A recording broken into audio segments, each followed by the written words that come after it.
She always came in around noon. Never early. Never too late. Just at that exact point in the day where morning gave up its promise and afternoon hadn't yet begun making demands. She wore the same coat in autumn and spring, maybe a little too loose at the shoulders, and ordered the same thing each time, black coffee and a buttered croissant. She sat down quietly, placed her book or journal on the table, but rarely opened either.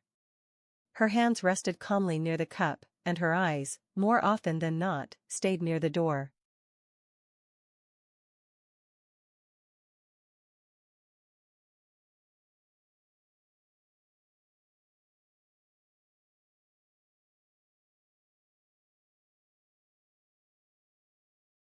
The staff had stopped asking questions long ago. They knew her order. They knew where she'd sit. Some guessed she was a writer, others thought maybe she was just a lonely woman with elegant habits. But no one asked. There was a kind of reverence in how she moved, careful, like someone not wanting to disturb something invisible but sacred.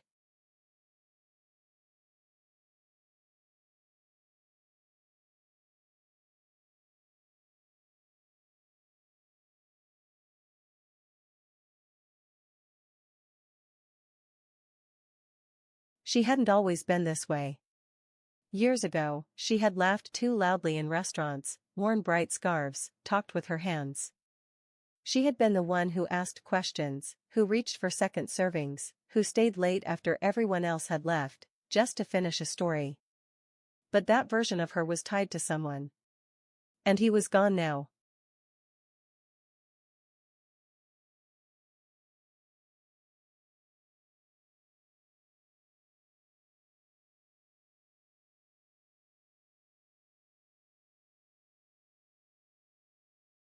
They had met in this cafe. That table, the one by the window, was where he had sat the first time, typing on a cracked laptop, his glasses slightly askew, a notebook full of messy sketches beside his elbow. She had asked if the seat was taken. He said no. And that became their story.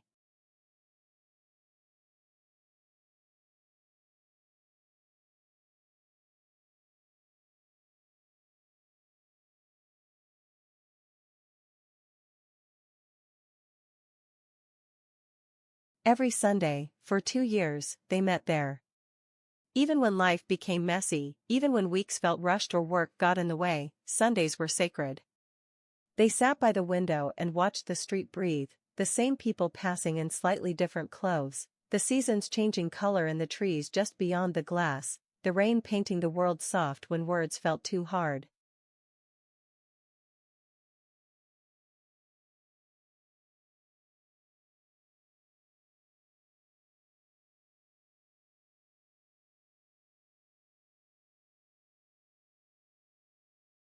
He left one February. Not with cruelty. Not even with certainty. He had an opportunity, one of those vague but important ones, in another city, in another country. He had asked her to wait. Not forever. Just for a while. He said he'd come back. He said Sundays would still be theirs.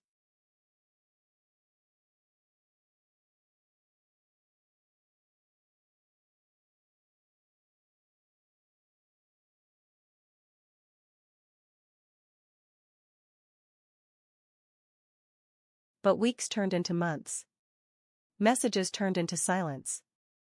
And then, nothing.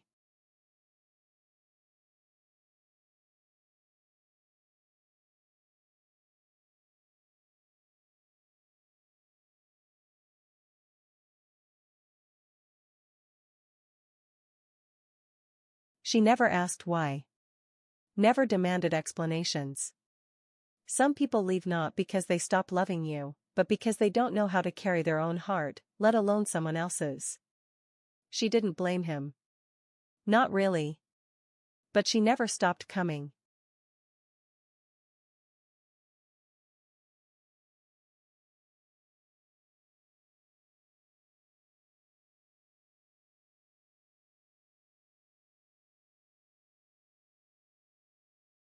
Because what they had wasn't a date. It wasn't a schedule. It was a rhythm. A heartbeat.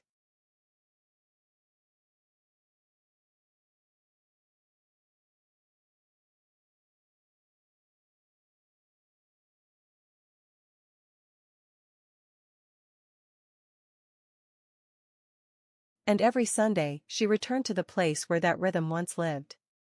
Not to rewind. Not even to hope. But because waiting, sometimes, is the only way some loves are allowed to keep breathing.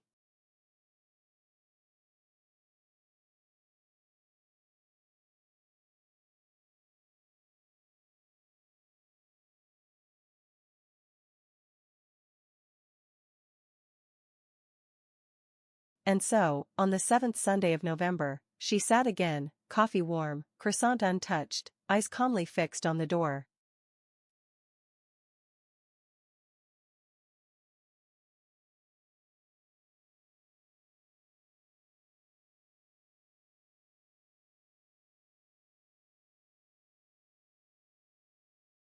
And at exactly 12:16, the little bell above it rang.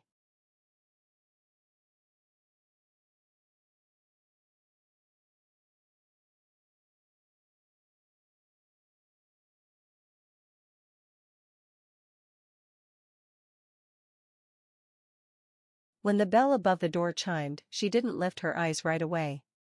After so many weeks, so many repetitions of that exact sound, the metallic brush of movement against still air, she had trained herself not to react too quickly. People came and went. Strangers looking for a table, parents with strollers, couples pausing mid-argument to order something sweet, young women in coats with too many pockets, all of them passed through that same threshold. The bell was no longer a signal. It had become background. Except this time, something in the silence that followed the sound was different. Thicker. Slower. Like the moment after a question that no one wants to answer.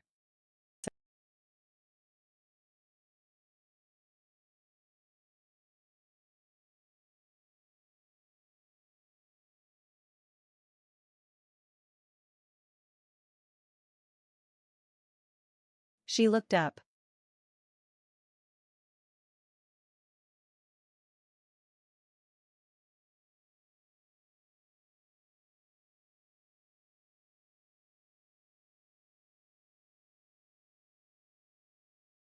And there he was.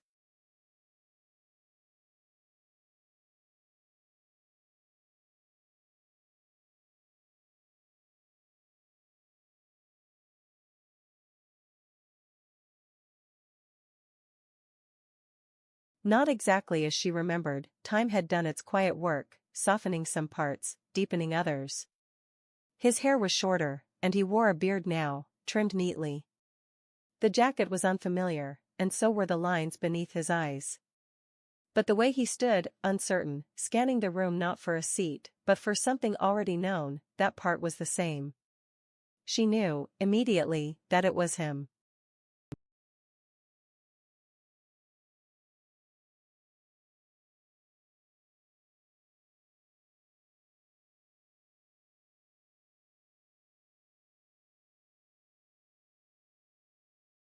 For a few seconds, they simply looked at each other across the cafe, as if neither was entirely sure that the other was real, or whether the fragile moment could bear the weight of what it carried. And then he moved, not quickly, not hesitantly, just purposefully, as though the space between them had never stretched into years.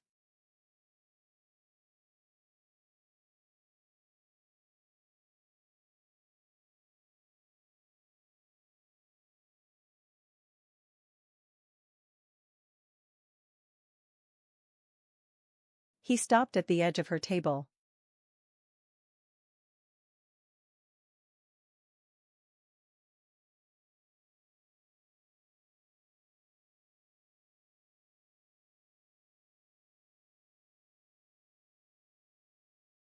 Still, she said nothing.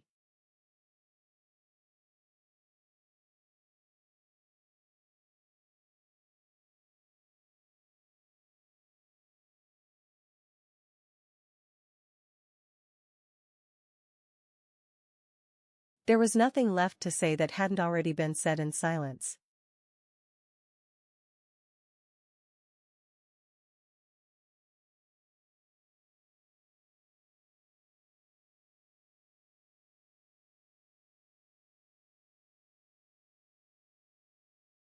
She watched him, her hands resting near her coffee, not clutching the cup, not hiding, simply placed, like punctuation to a sentence long since written.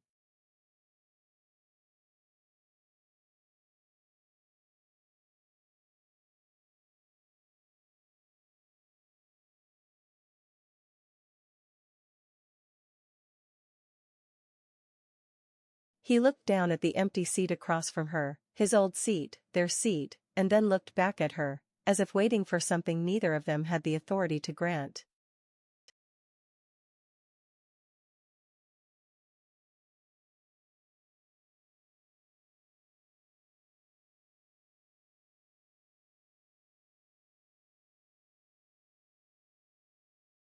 She gave the faintest of nods.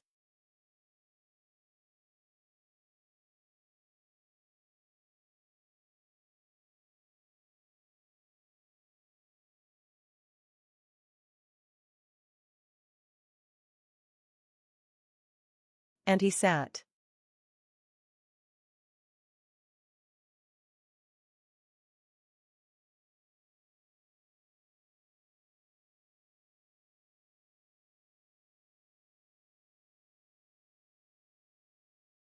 The world outside the window moved on, cars rolled by, wind lifted leaves, a cyclist adjusted his scarf. But inside, everything felt suspended. The cafe faded around them. The noise dulled. All that remained was the quiet ache of proximity, the closeness of someone you used to know better than yourself, now sitting in front of you like a page from a book you once loved, folded open to the place where you stopped reading.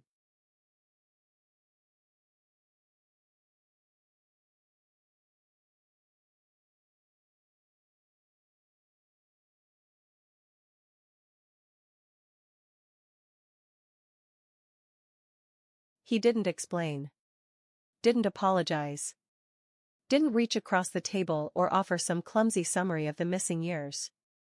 He just sat, as if this was what he had always intended to do, as if the entire distance between then and now had been nothing more than an exhale.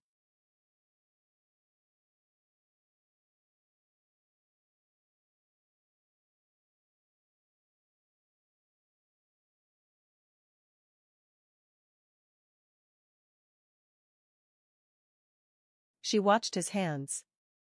They rested on the table, fingers slightly curled inward.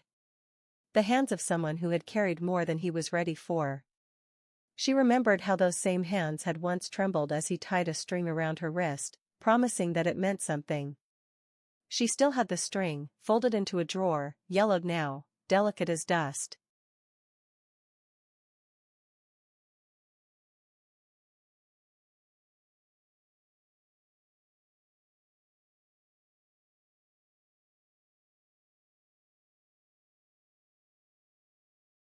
He finally spoke, and his voice, though older, rougher, still moved like something she remembered from another version of herself.